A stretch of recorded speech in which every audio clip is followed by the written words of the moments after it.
এই 52 বছরে সোশ্যালিজম দেখেছি, এই 52 বছরে ধর্মনিরপেক্ষতা সেকুলারিজম দেখেছি।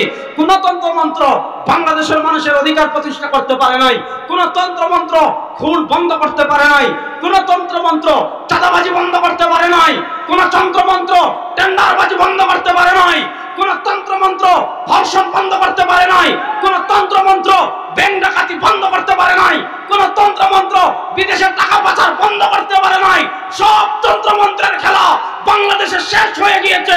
একটা তন্ত্রমন্ত্র বাকি আছে, সেটার নাম ইসলাম।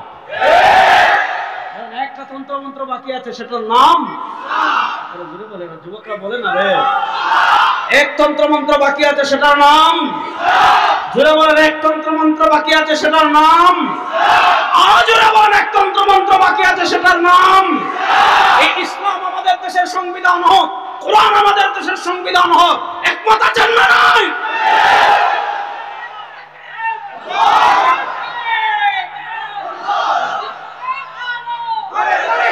সমস্যা হলো এই জায়গায়, আমাদেরকে তারা এটা শিখাইছে যে আল কোরআনের আলো ঘরে ঘরে জ্বালা। হ্যাঁ, আপনি কোরআনের আলো ঘরে, দাঁড়ান দাঁড়ান, কোরআনের আলো ঘরে ঘরে জ্বালেন, আমার আপত্তি নেই, ঘরে ঘরে তো জ্বালতেই হবে। তো কোরআনের আলোকে শুধু ঘরে জ্বালার জন্য আসছে? তারা আপনাকে শিখাইছে আল কোরআনের আলো ঘরে ঘরে জ্বালো। এবার তাদেরকে জিজ্ঞাসা, ভাই আমি কোরআনের আলো ঘরে জ্বাললাম, সংসদ কাদের? বলবো আমাদের। আপনি জিজ্ঞাসবেন বিচার ব্যবস্থা কাদের? বলবো আমাদের। আপনি জিজ্ঞাসা করবেন অর্থনীতি কাদের? বলবে আমাদের। আপনি জিজ্ঞাসা করবেন সংবিধান কাদের? তারা বলবে আমাদের। আপনি কোরআনের আলো শুধু ঘরে জ্বালবেন, আর রাষ্ট্রে থাকবে ধর্মনিরপেক্ষতা, অর্থনীতিতে থাকবে সুদ, এরপরে সংসদে থাকবে ধর্মনিরপেক্ষতা, হাইকোর্ট সুপ্রিম কোর্টে থাকবে ব্রিটিশের আইন। না, এবার সময় এসেছে কোরআনের আলো যেমন ঘরে জ্বালবো, কোরআনের আলো সংসদে জ্বালার জন্য কারা কারা প্রস্তুত আছে?